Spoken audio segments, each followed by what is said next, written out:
And welcome to Cruising with Kayfabe. I'm Mongo. I'm Jeff. And tonight, it's Saturday Night Roundup, Saturday Night Shenanigans, if you want. But we figured what a way to recap the week, because a lot happened on the way to Forbidden Door. We have our prediction show next week, but we figured let's recap all the stuff that happened this week in wrestling and see where we go from here. So, thank you, Jeff, for doing this, because last Saturday night, Jeff was helping me out in the comments, so we figured let's do this together. So it's not just in the comments back and forth, me flying solo. Yes, sir. Yes, sir. Glad to be here. All right. So first and foremost, some of the, I think, craziest things that we have to talk about. Let's go right off the bat. Ospreay, Swerve come out to the ring, have probably one of the best promos I think I've heard all year. Ospreay, kind of getting a little bit of trouble with the internet by saying he took his lady upstairs and consummated the marriage, so to speak, and Swerve, saying that you betrayed me and kind of made it more personal. So I really like that story. I kind of like where it's going, but what are your thoughts on the Ospreay Swerve direction going to the finals for the Owen for Forbidden Door? I was happy with it. Like you said, I think it was a good promo, and I think it was necessary, like you said, to kind of help further the storyline and add that seriousness and the respect for winning this tournament. You know what I mean? Not just to earn that championship. You know what I mean? Winning the championship and trophy, the cup, need to mean something on their own. You know what I mean? Yes, the big prize is getting that opportunity, but it needs to show, hey, you're one of the top wrestlers in the company still because you won this tournament. And I like that. And I like that Will kind of alluded to he wants to go to Wembley. He dreamed of scoring that winning goal, getting to hold the World Cup. And like you said, this is his trophy. This is his World Cup. Mm-hmm. Then you have Swerve, who he doesn't want to be anyone's backup plan. And basically said that, yeah, you know what? I didn't help you when Hangman won the title because Hangman didn't help me. You didn't help me. And I like the back and forth. I like the drama. And the last two times these two got in the ring, it was magic. So yes, I'm looking forward to that match. I know we'll probably have to talk a little bit more about the prediction show, but right, that was one hell of a way to kind of start Forbidden Door season, because I admit it, until tonight's Collision, it wasn't really so much of a Forbidden Door. It was kind of like a door was wide open, come on in sort of pay-per-view. Right. Well, and it's nice as well, this Swerve and Will thing, just because where it can take things and where it can build from here too. I mean, either way they can. And you got this Hangman. That's the thing thank you, Steve. I'm getting ready to get there too. You mentioned Hangman. They mentioned Hangman. A lot. We haven't heard, and that's where I was going with that. Is now we have a way to start working Hangman in, because we've all been wondering that. I mean, we've had a couple opportunities that could have been something. The Owen Hart Cup itself could have been the opportunity that we talked about whenever I kind of predicted it as my tinfoil. So, and like you said, they said it a lot. There was a lot of teases. There was a lot of innuendo towards Hangman's return.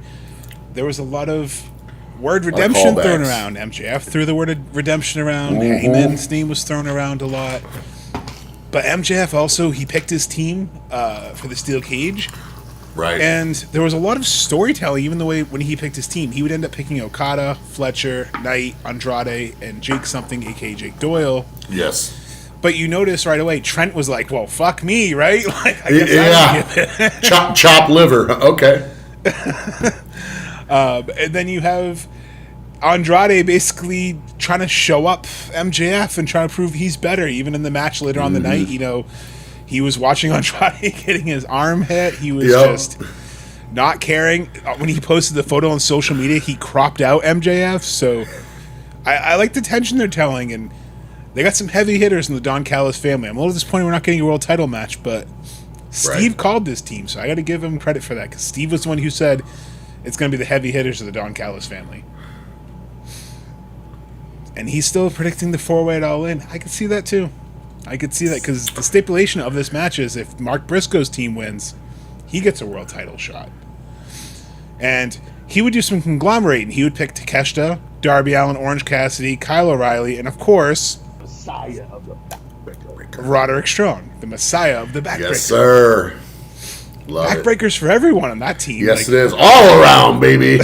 And then I love it when he tosses Orange Cassidy around now too, and kind of does that, using him as a weapon. It's so great. I like it. Or when Orange Cassidy doesn't know what to do, and he just kind of like puts him on the guy to like pin him, just throws him on. Yes, that's what I mean. I like it. I like the conglomeration chemistry. I like that Takeshita has the backpack. I like that Takeshita has two enemies on this. You know, he's going against Fletcher and Okada, two people he can't stand. Right. You have Knight and Darby Allin's rivalry. You have Andrade, who the whole can he coexist, and then you have Orange Cassidy, Colorado, they're trios champions. You know, I know they're not defending it, but they're going against people who go after trios too. Jake Doyle could be taking them out, and you know maybe he wants some trios action with a Lance Archer or a Brian Cage. So a lot that could lead into kind of the next pay-per-view. And then we have here, now I think All In should be MJF versus Will Ospreay. That would be a good very match. possible. Very possible. I agree, Steve. I think that cage match is going to be fun. I don't know. It's hard to say which team's stronger, but I think MJF's got the heavy hitters. I mean, Okada, Fletcher, Knight, Andrade, and Jake something. He's got the beasts. He's got the heavy hitter, but Mark Briscoe's got the crazy. He's got Takeshita. You got Darby Allin, Orange Cassidy, and then obviously Kyle and Roderick. So, which team do you think's stronger going into Forbidden Door? Well, I kind of want to say Don Callis with MJF, but at the same time, it's that cohesion, that coexisting. You know, the conglomeration side's definitely going to have better, you know, cohesion and chemistry together like that. But like I said, can them guys, you know, put their interest behind them to try to. And then also the person in me thinks too is, well, if Mark wins, I love Mark. Don't get me wrong, Chicken's awesome. But if Chicken wins, then we can't have our Kenny Omega getting his chance to win to have Kenny Omega Will Ospreay. So I'm still holding on a little tinfoil for that to be able to happen. So unfortunately, I love Mark, but I'm saying Don Callis, MJF win. Steve says the heels have the better team. They will fall apart. I think so too. I don't know. We know Jeff's heel heavy with his predictions, but I agree with you on that, Jeff. I know it's I have to be though. Show, but it's definitely a heel-heavy match, and I think it's a match that favors the heels because it's a cage match. They can, you know, they can win. It doesn't matter for the losses because it just sets up other. And you always have to, just like commentary table, you have to have your baby face and your heel. You know, you got to have your Heenan, stuff like that. You got to have the guy, Jerry King, you know. Taz now, I guess, is the heel one, I guess, right now. I was there. He'd be the closest one. Because he's the one that comments about it. Yeah. Yep. I just know we're going to see some backbreakers. Backbreaker. We're going to see some shenanigans. I just think it's going to be interesting. I think they picked a good team. But MJF seems a little scared of Kenny. You know, he told Kenny that he doesn't give a shit about his redemption. Kenny challenging Zack Sabre Jr., saying, you know what, he needs to get back to singles competition. He needs to get himself back right. He kind of had a let-me-up match on Dynamite, kind of get himself ready. He's going to go against one of the best technical wrestlers in the world at Forbidden Door to kind of prove he belongs in the main event scene. And then you have someone like Zack Sabre Jr. who says, whoa, so if you beat me, you get a title shot. If I beat you, I want a title shot. Right. So it still seems like there's a lot of people coming after MJF's title, and Kenny, he's not willing to give up his Wembley dream yet. Nope, list is getting bigger. I can't wait. It's that powder keg. Will Ospreay last year said to Hangman, "This isn't about redemption. This is about my ascension." I think that's this year. That is true. That was before that Double or Nothing match. That was a promo. I do remember that, and that's why maybe the name Redemption is something to do with Hangman. You and Steve are right. Like, it's got something. I mean, a lot of people it for a reason. Yes, and a lot of people are using it right now. So obviously they're building something.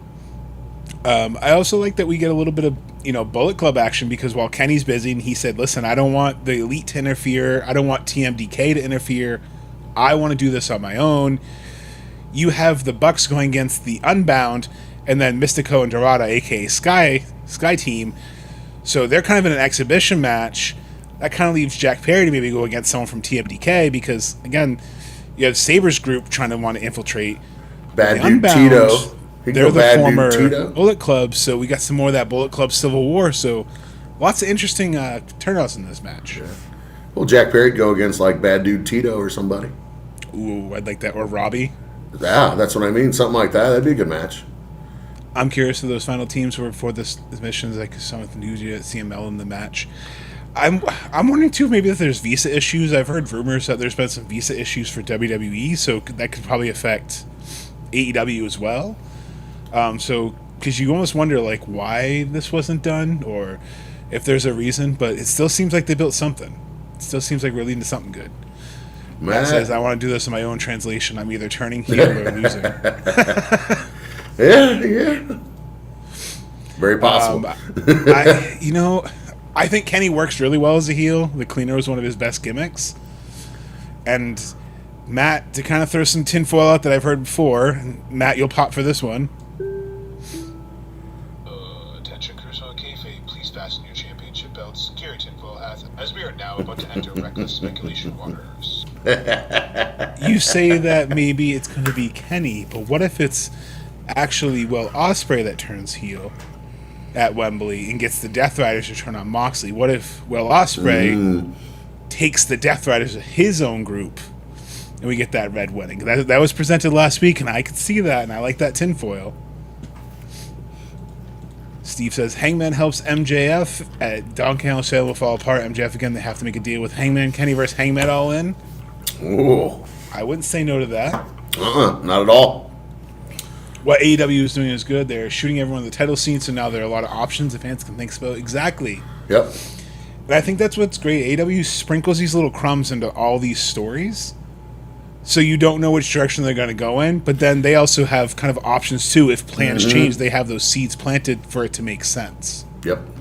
Well, yeah, if you get an unexpected injury or something else, it's always nice to have another storyline to be able to go that doesn't take away from anything. I mean... And that's a good segue because, speaking of injury, the women's finals is kind of due to injury and replacements because we had Sari, who had to step out of the tournament, who was replaced by Maya World, and Willow, who had to step out of the tournament, was replaced by Mercedes, and now Maya World and Mercedes are in the finals, like everyone predicted. No one got wrong. Everyone said Maya World and Mercedes in the finals, said no one ever. Right. Which is wild, like a shocking upset winning Collision tonight. Nobody saw it coming except for the people who were in attendance. But nobody saw it coming. Just rolling her up, getting that victory. Even Athena was shocked. The fake support, the fake we love you. Mercedes coming out, but no, of course, heel people are going to do heel things. They attack Maya, but now we have Maya, that Cinderella story, making a run to the final, just like the NCAA, just like we get that Cinderella story. But she goes against Mercedes, who's trying to become the first ever back-to-back Owens championship. What do you think about that? Do you think Mercedes punches her ticket to All In? What do you think of Maya World kind of upsetting two people, upsetting Sky Blue and upsetting Athena? I'm going to have to go with Monet on that, in my opinion. Just because this has been great for two substitutes, that is crazy in the championship. I never would have figured that. That is pretty amazing. And Maya World has had a great run, and this is going to be really good for her. I think this is going to elevate her immensely in the company and just on television. But I think Monet, this is going to be her time. I think she's going to end up winning this. It gives her credibility that she needs for not having all the championships. She's in a different situation now, so... And I'm definitely shocked about Athena because I really liked your theory that you've been saying for quite a while that Athena could have won and then had to relinquish the forever ROH Women's title. She's, as they said tonight, she's close to 1,300 days. So once she hits 1,316, she beats Roman Reigns. Yep. She's still the longest running Ring of Honor champion of any kind in the history books. Going on, I think, 38 defenses if she has another defense, which is insane. Matt says, "Don't die me this time, Jeff. You're on Razor's Edge." Yes, I know. Like I said, I tried. AEW has been doing upsets a lot this year. Brody bringing MJF, Darby winning the World Championship. They're really sprinkling into... yes, I love it. I love the unpredictability of it. I love... anyone could win. I was telling Jeff off air, Emily was watching the show before she went to bed, she was, paying attention, and she was like, oh, she thought it was going to be a false finish. She was like, 1, 2, like, instant, like, shot up, was like, what? Like, Maya's face, if you saw her page, saw a post where she was shook, said it all. I think that was everyone in the crowd. I don't think anyone saw it coming in. I love it. I love the unpredictability because sometimes wrestling can be too cookie cutter and unpredictable. So it's kind of nice to have one of those two matches. I guarantee no one in that crowd was like, oh yeah, she's got it. Everyone thought it was Athena Mercedes. It was. I said it. It was a foregone conclusion. Well, and it was a perfect setup to have the match that everybody's wanting to see. This tells me Willow was supposed to originally win. So I have a little theory on that. I think that Willow was going to lose originally. I think that Sari was the one who was going to be pulled out. I think she was going to be Mercedes' replacement originally. I think Willow was the curveball. Because like Jeff said earlier, we didn't see two substitutions making the finals. I think only one substitution was ever permanently planned. I think that was Mercedes taking Sari's spot. And now I think I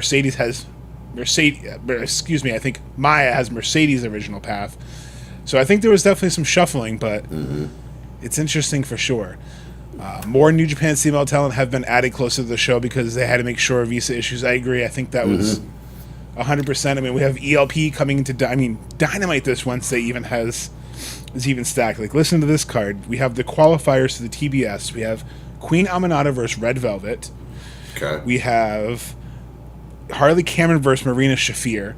Emily's been pushing for Marina to get that TBS title for forever and a day, so she might have her wish. And tonight we had Statlander defeating Mina to go over, so now we have Statlander in the mix. And again, you could add in Queen Aminata, Red Velvet, Marina, or Harley. And Harley on camera, Harley trying to keep Mina and keep the peace between, Statlander. That's kind of a contention. Does she go over and get in the match? Have to kind of play peacemaker again? Right. I think that the TBS title, that situation, I think that's up in the air. I don't know who's going to win that. I don't know, Jeff. Do you have any thoughts on who you think could take that title? Or who could be in that title picture?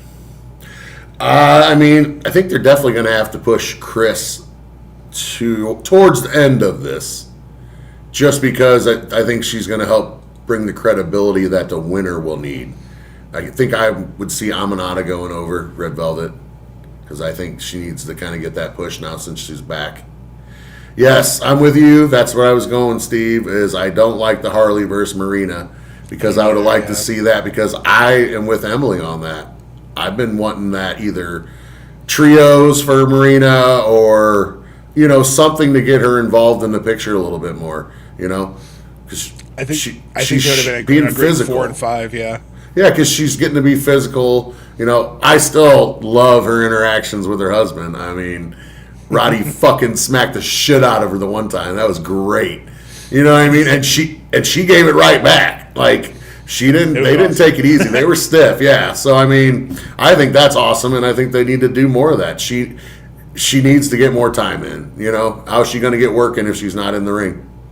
You know what I mean? And I almost feel bad. Poor Harley in this match, because I think Marina's just going to run through her. I agree, and that's why I hate that they're matched up like what Steve referred to there. So, I'm with you on that. Sorry, go ahead. No, I was just saying, but yeah, I see. I don't know who Chris is going to go against in the final, I don't think, but I think they definitely have to beat her. It's going to set up to be that 6-way scramble, so I'm curious to see, because Persephone could be someone that could come down to Persephone. I feel like Persephone, Statlander, and Marina could be like your final 3. Yeah. And you just have 3 tough women that can just go, and you'll be like, either one of them would be awesome. If they do the multi, I think you got to include Queen Aminata in that too. I definitely think she's making it too. I want a new champ. I think if Harley won by pinning Stat at the end, that'd be a great story. That would be amazing. If Harley gets through and Harley can pin Stat and win the title, I think that'll be one of those feel-good moments, and then when Willow comes back, there's some unfinished business there. So I agree. I think that would make a good story too. Yeah. And that's why I hate that Harley's against Marina, because I want both of them to be pushed in this. I know. It was like, of all people, but I do like that they're still kind of setting up some more, especially on this go home, they're setting up some more tension that could lead to things. You have Jack Perry taking on Zack Sabre Jr., which was announced. Ooh. Because Jack Perry challenged him, said when he went to Japan, he was a symbol of excellence, and he kind of wants to face that. you have Garcia going after Swerve, kind of as hey, you know, before you face Will, you got to face me. So poor Garcia is going to get wrecked by Swerve. Yes, he is. But then you have Mystico and Brodito taking on the Death Riders, and that's interesting because obviously Bandito taking on Moxley. But I like that you have the Death Riders, Mystico, and Brody. So what does Brody do on the card? And then you have the Bucks taking on TMTK. But then the one that really kind of threw me off, Takeshita versus Ricochet on the Go Home show for the international title. But Ricochet was also calling out his old friend Matt Sydal, who made his surprise return on Collision as well. Oh, did he? Skyflight team, which I didn't know where he's been. I know he got injured, but he just randomly showed up. So that's pretty sweet. Ricochet calling out an old rival. So seems like Ricochet's kind of got an uncertain path. Where do you kind of see Ricochet going from here? Or I mean, he has Sydal. Is that someone he could get another prove it match? I mean, he could kind of run it back. Maybe at Forbidden Doors, like a what do you call it? What do they call it? The buy-in? I couldn't think of the word for it. Or 0 hour or whatever it all is they call it. Man, I'm really glad to hear Matt Sydal back. Hold on, Rowdy been losing it. Mr. and Mrs. Smith on AEW. I would love that.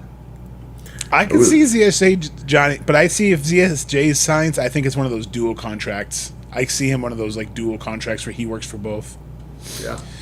Roddy facing off Mirza awesome because it went twice. Yeah. Sorry, Matt.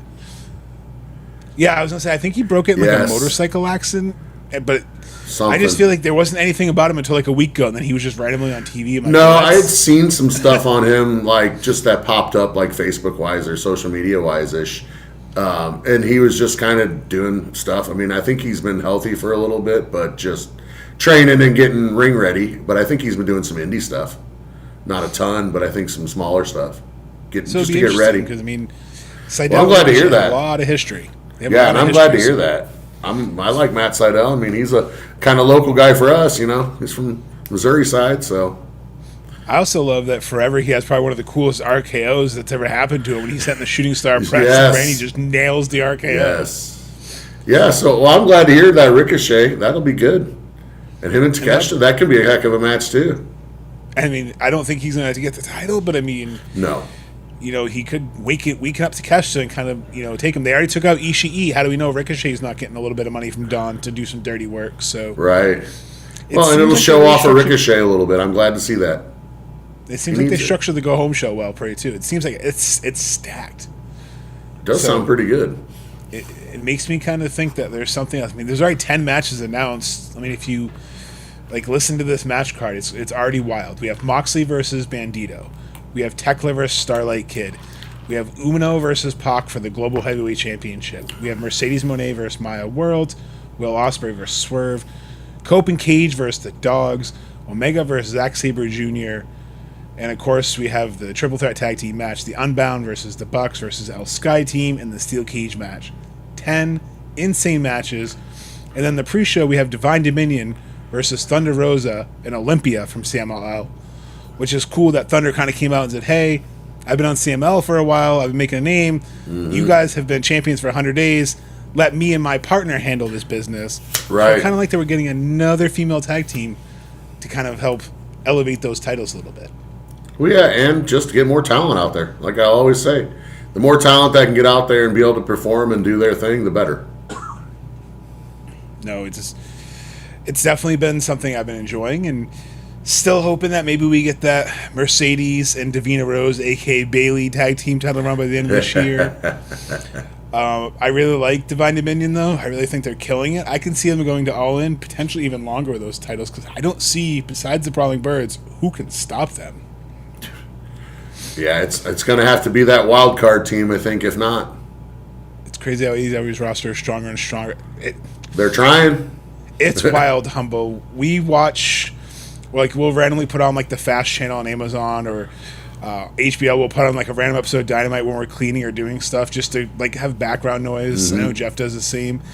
And, like, the other day it was on 2021. I'm like, wow, this roster is so different than it was 5 years ago. It's wild. Yep. It sounded like Collision was good tonight. We didn't get it in Canada. NASCAR ran over. Oh, it was pretty good. It was definitely a good grab show. Not a lot of story moved forward, but it was a very good wrestling show tonight. I think this week Dynamite was a little bit the better show. Last week I think Collision was. This week I think Collision was a good supplement to it. This pay-per-view is going to be fire. I'm glad, Tony. Yes, that is right. Steve and I celebrating birthdays next weekend with this pay-per-view. I can't wait. Yeah, happy early birthday. Woo. Ospreay and Swerve needs to end up like HBK and Triple H, where they both cooked. Ospreay just collapses on Swerve for the good callback. I like it. I do like that. Where he kind of just falls over right on top of him, and it's like, boom. That would be a good finish. And both guys left it all in the ring. Yep. And I think they will. But I mentioned on the rundown, but another one I kind of want to go over quickly. Tekla vs. Stardom is probably my favorite story going into Forbidden Door. I think something that really fits the true theme of Forbidden Door is her war on Stardom. I mean, it started when she got fired. She has made Taro Okada's life a living hell. She followed him to Vegas. She said nothing but bad things about Stardom. She said, I'll take your best. She spit on the logo. Right. Starlight Kid answered, said, don't disrespect Stardom. Stardom is my home. It was your home. She said, I accept your challenge. Last night at Stardom, Tekla shows up, threatens to shave Taro Okada's head, whips him with a belt. Starlight Kid saves her, but she gets taken out by security, and then Starlight holds up the belt. You know, she teases, I can take your belt. So there's a lot of intrigue there. I'm excited to see it. I think it's probably been one of the best build-ups, but what do you think about the Tekla feud? What do you think about her run as champion so far in AEW? And do you see this Stardom storyline being done, or do you think there's more of a wrinkle? I've been happy with it so far. I mean, it's really helping her elevate herself within the company, because she's having to prove, fairly consistently that she can be the champion, Plus, she's got a little different style. It had to grow on her. Some of her promos and some of that type stuff had to grow on me a little bit, because obviously she talks just a little bit different on it. So, but some of it's been good, and she's definitely been, for a smaller statured wrestler, she's definitely can bring it. You know what I mean? She can hit hard and she can take it. So I've really been impressed with that. But yes, I'm curious on this storyline, because this is really going to help Stardom too. I mean, this is getting them great U.S. exposure on television. You know what I mean? So it has to be really good. And I think there's a lot more to come with this. I think maybe this is going to end up being something where the women's division can really be elevated and have that foreign partnership and exposure to help everybody. It's like I said, more people on television, the better it is. So I think there's a lot more. It's over after Forbidden Door. I mean, no, I don't know if I see Tekla losing. They're doing a good job playing that seeded out, where it's like, I started questioning to him, like, could Starlight Kid do this? She's beaten Tekla before. They have a great history in Stardom. The story doesn't seem like it's going to be over at Forbidden Door. It seems like it's going to carry on maybe to Redemption. Mm-hmm. And maybe this could be the catalyst that causes her to lose it all in, because she's so focused on maybe someone costs her the title or attacks her. So I feel like this could carry in for a little bit. I feel like they have enough juice in this story, no pun intended, to keep going. And I think Tekla's kind of been a home run signing for AEW. I think when she came in, like you said, didn't really know much to expect. Blood and guts, I really feel like she kind of showed up and showed her personality. The promos, I agree. At first, I'm like, I don't know what she's saying, but I'm enjoying what she's doing. And, yes. And then you're like, okay, I get it. She's kind of like that punk. She's that rebel. Mm-hmm. She's just going out there just doing what she wants. Yeah. And it helps that she has Sisters of Sin, because then you can have more Stardom talent come over, because they can do tag matches, triple threats, you know what I mean, those types of things. So, yes, she has been as well, yeah. Last two comments, Tekla's killed it from Matt, and then, yes, Steve as well. So, yeah, I've been really happy. She's been definitely one of the MVP signings for AEW for the women's division. And overall, maybe. She's definitely been a top one. With Tony being out, that's a huge blow. Mm-hmm. I mean, Tony Storm potentially going to All In could have been a big match for her somewhere. Obviously, don't want to speculate, don't know what's going on, but, the word is that she's out for the rest of the year. So, that's a big void to fill, and Tekla stepped up, Mercedes coming back. Mm-hmm. Like you said, the Triangle of Madness, Maya World, all these other women are kind of stepping up and showing up, and I think it's almost like that next man up mentality in sports, where it's like, have to. Hey, if your starter goes down, there's a reason you have some bench players who need to step up and to use a baseball reference for you, Jeff. I know you love it. You're one of the best players you have on a team is a good utility player who can slot into center field, slot into right, play short, play midfield. And Yep. I think Tony's starting to see those when he signs. Like, okay, who's someone who can be versatile? And I think Tekla's super versatile. Didn't Monet want a stable from Stardom? She did want a stable from Stardom, and she wanted to get, I believe, the Renegade Twins for a while. I'm not sure whatever happened to. That was Charlotte speculated. wrestles. I'm not sure what happened to Robin, but I know. Yeah, that was definitely a thing for a while. And I thought that was going to end up being. I thought they were going to be a stable. I would definitely, take a Mercedes versus Tekla match at all, and I think that could be a fun match and definitely be a crazy build. Tony being out is the equivalent when Austin Neck 2002. No, I agree. I think it's kind of like when The Rock went to Hollywood. You're right. Like The Rock went to Hollywood, Austin went out. You kind of had Triple H stepping up, and you had a lot of that mid card kind of stepping up. And I think, even in WCW, you think when Sting went away, you had to have some other baby faces kind of go against the NWO. Sometimes you need that. You need that staple to kind of hold it down. Can't wait for Bailey. I can't wait. I also can't wait for Motor City Machine Guns. Yeah, I'm good with that. The New Day. I know. I feel like you were earlier. Humble was talking about the roster. I think by the end of the summer, this could be a whole new roster. I mean, who knows who could depart? Who knows who could come? But I mean, if I had to pick 3 people, I think will be all elite by the end of the year. I think Bailey, Motor City Machine Guns, and the New Day are no-brainers. That's what I figured you were going to say. Hey, I will say, throwing somebody out that was on Dynamite, it's good seeing Tony Nese on Dynamite. It was. I don't know, where's he? Besides the poor Ring guy of having Honor. to face Kenny, but I was going to say, where's he really, been besides... Ring of Honor is all I've seen him on. Right? Yep, that's all I've seen him on is Ring of Honor stuff. And I don't get a chance to watch as much of that, so... Well, thankfully they've been doing those free Tuesday shows on YouTube, which has been pretty cool. I guess it's kind of like AEW Dark. They've been doing randomly, because I caught, I think they taped some matches over in Jacksonville, and I caught some pretty cool looking venue, but I'm kind of hoping they do more on YouTube, because I don't get to catch. I caught a little bit of Global Wars too. That was fun.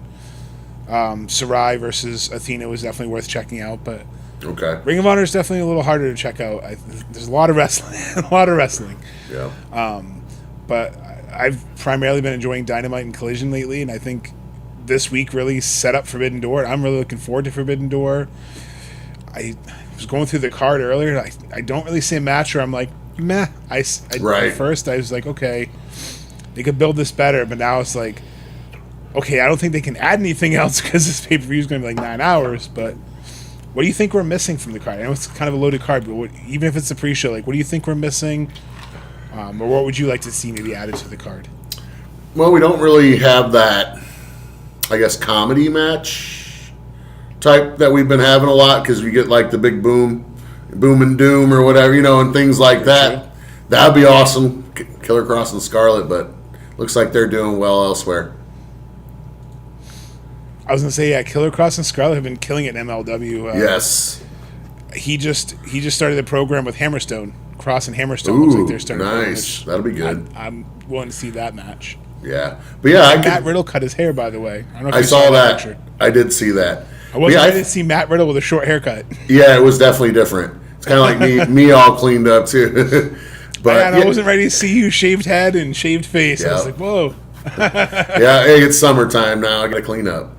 But I was gonna say, especially summer vacations coming up, traveling across the world. Oh yeah, and still playing some ball. So that's where I was before I did this. So that's why I'm wearing this. You're still in the jersey. You got some dedication. Yeah. Well, like I said, I jumped on after I got home, so no big deal.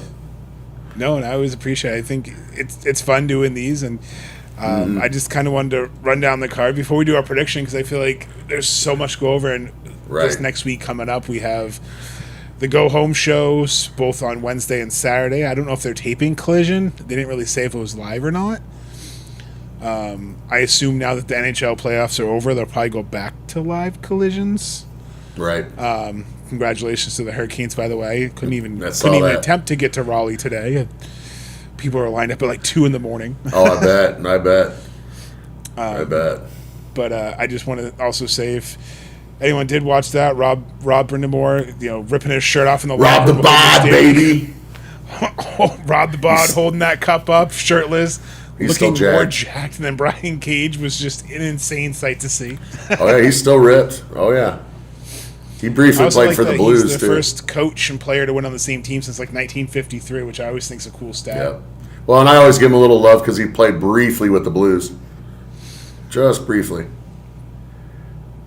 I was gonna say I did hear that interview with Cross and Helwani, but I almost kind of feel like Cross is like, I'd love to go to AEW. I almost kind of feel like it's a one-way conversation at this point. Not that I don't like Cross, Yeah.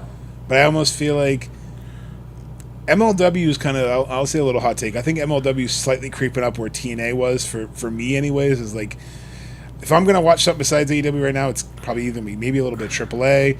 NWA, I've been really enjoying NWA. Yeah. It's a And I good can catch product. up. NWA and MLW, I think if I just want to throw something on YouTube and watch a match, those are the two I've been kind of going to. And Yeah. Well, and your styles of Champion it. piques my interest. Oh yeah, and well, in the style, because I went to some NWA shows because they brought them back to Wrestling at the Chase, here in St. Louis, and we went to 3 shows, and it was awesome. It's old studio wrestling, but they got some good talent again because their roster got depleted after we went to those shows. They lost everybody.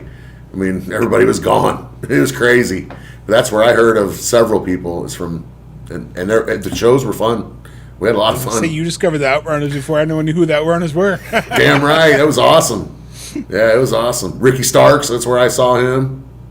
A lot of Thunder Rosa. I won't forget Cruise 5. You were the only one cheering the Outrunners. Everybody's like, who are these guys? By Cruise 6, everyone loved the Outrunners. Well, I had their shirt. I had the shirt for Cruise 5 already. So did? it was nice. OG Outrunner. Well, I got a picture with them and with their shirt, and like I said, I think I was the only one that owned one. So that was freaking awesome. Awesome. Getting to hang out with them. That was so cool. I would love to see Flip Gordon make an appearance Ooh, in AEW, Flip. Steve. Flip. He wrestled Cardona on Cruise 4 or 5. I'm trying to remember. He wrestled Cardona for the Oceania. I think Cruise 5. 5, I think, is when he finally got to come back. Because he was on the first one. That's right. He was on the first one. Because that's where he got his opportunity for it or whatever, right? Yes. For the Sea of Honor tournament? I think that's how he got the bye because of the Matt, tournament. Matt, I know you were there. I was going to say he can correct us, but Please correct me if I am wrong. well, since Matt likes that, I actually did some digging. I did a little bit. So this isn't Cruise Smoke because that's your thing. But I was always curious. So somebody did upload all the cards to Cage Match because I know, you have all the cards too, and you have the scrapbooks. Yeah. But somebody went out there and put every single match card from every cruise on Cage Match. Really? So I went through and I have the wins and losses record for everyone who's ever wrestled on the Jericho Cruise. And you are going to be shocked when you hear who some of the most winningest people on the cruise are. So in first place, Give me some. with an 8-3 record, is Frankie Kazarian. Doesn't surprise me one bit. He's been on every cruise. I was just shocked because I feel like he always did wrestle, but I'm like, I didn't think he had 11 matches. That's pretty impressive for How 6 many matches? cruises. Okay, I got a question before you do any more stats. How many matches does Serpentico have on that cruise? Because I know it's a 13. bunch. See, I was thinking it was actually going to be more than that even. He's actually the most losingest person on the cruise at 0-13. Love it. But he gets to do his intro every time, and I get a great picture of it. I love it. Orange Cassidy is the only undefeated person with 6 wins. The other undefeated are Kenny Omega, Darius Martin, and Wheeler Yuta. But Orange Cassidy is 6-0, so he's tied for Okay. second place. Yeah. The Guns are 6-1. And then Flip Gordon for you, Steve. Flip Gordon is 5-1 with the only loss being to Matt Cardona. Yep, okay. Britt Baker is 5-2. Oh. And then Takeshita, Briscoe, Jericho, Garcia, Nyla, Truth, and Turbo are all 4-2 and 4-4. Huh. And then Christopher Daniels is on the opposite end of the spectrum. He's 6-8. That poor man. Nope, he's there on for the same 500. thing. Yep, nope. That's what he's there for.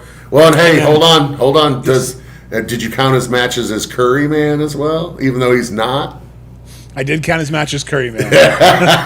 Well, I had to ask. Yes, he is. Did you say 208? He is the king of the ship. He is 208 for Serpentico? You didn't do 208 matches, Matt. He's done a lot. Serpentico's the man on the ship. And then the most matches on the cruise is Christopher Daniels at 14, which is crazy. So he's wrestled the most. So I looked those up, and I thought that was interesting because I know you do the cruise smoke. I'm like, I thought looking up the records would be interesting, but I'm like, SCU having the most matches and Frankie Kazarian being the most winningest, and then Orange Cassidy, who's only been at 2 of them, being 6-0 is pretty crazy. Yep. But the Outrunners are 500, Jeff. I just want to point out the Outrunners are 500. They're 4-4. Yes. Yes. So, and, you know, after hearing Ciampa talk badly about the cruise, I was kind of hoping we got a little bit of a rub tonight, but we didn't. But I'm hoping maybe we get Ciampa on the cruise. I think maybe where he's teasing it. So I think he's going to be one of the bigger names on it. I agree. I was going to say, so who do you think? I'll ask you real quick to kind of wrap up. Who would you love for a first time on the cruise that's never been on the cruise that you'd love to see this year from either AEW, NWA, doesn't matter. Who's someone that hasn't been on the cruise that you'd also love to see this year? Well, I feel like we kind of already got some of the other wrestling talent filled already. So I think most of the talent now is going to be predominantly AEW and maybe some Ring of Honor, type thing. But I think it's mainly going to be the AEW. But, yes, Ciampa would be great. He's already kind of popped it. I'm going to throw one out here that's been the surprise for everybody in the tournament. Yes. Curry Man. Yes, they should. They need to run that back combo. Yeah, they did on Cruise too, but they need to do another special episode for the Cruise. They were supposed to. And then I'm going to throw out for my female, Maya World, since she's getting this exposure in this Owen Cup tournament. I mean, the next best exposure thing I feel like is that rub. And then, I'll go with the Kevin Knight. Fletcher's already been on the Cruise. I'd love to see a Kevin Knight. Ciampa for sure. Christian Cope, FTR. Ooh, Okada. Mystico. I was going to say Beast Mordos. I'd love to see Beast Mordos on the Cruise. I think he could be Monet, that fun then. one. Just walk around growling at everyone. But then you might get Monet. That would be fun. I mean, it's already exciting that we got the Hardys. I think that's really cool. That is cool. It'll be cool to say that on the Cruise we've seen the Dudley Boys wrestle and the Hardy Boys wrestle. Like, even if it wasn't a traditional match, it's still cool to say that on a friggin' boat you've seen the Hardys and you've seen the Dudleys. Maybe not at the same time, but that's pretty friggin' special. Ultimo, Big Show, seen all kinds of people. Liger. Yeah, that's what I mean. So it's pretty cool getting to see all that. Muda this year. Yeah, that's pretty sweet. I'm definitely interested in doing that because I'm sure he's one of the photo ops. But yeah, so that was our Saturday night. And Andrade would be a lot of fun. I feel like he'd be taking selfies with everyone, Steve. That would be cool. Also pretty appropriate if he takes his pants off on the cruise because a lot of people have very fun cruise outfits or wrestle in very fun attire. We've had people wrestle in bathrobes. Yep. And we've had people wrestle in life jackets. So, it'll be interesting. I'm looking forward to talking about Forbidden Door next week a little bit more. So make sure you join Jeff, Rachel, Emily, and myself next week. We'll do our Forbidden Door predictions. Yes. We'll dive a little bit deeper in who we think's going to win. Obviously, a little bit more tinfoil, a little bit more fun. Hope you all have a good rest of your Saturday night. Enjoy the weekend. Enjoy the night. But remember, always keep the kayfabe. And happy Father's Day to all the fathers out there, since we're about there. So, absolutely. Happy Father's Day, everyone. Word to your father. Yeah. Goodbye and good night. But again, thank you for partying with us. But it's getting late. I must bid you to do so from Canada and a beautiful goodbye and good night. Goodbye and good night.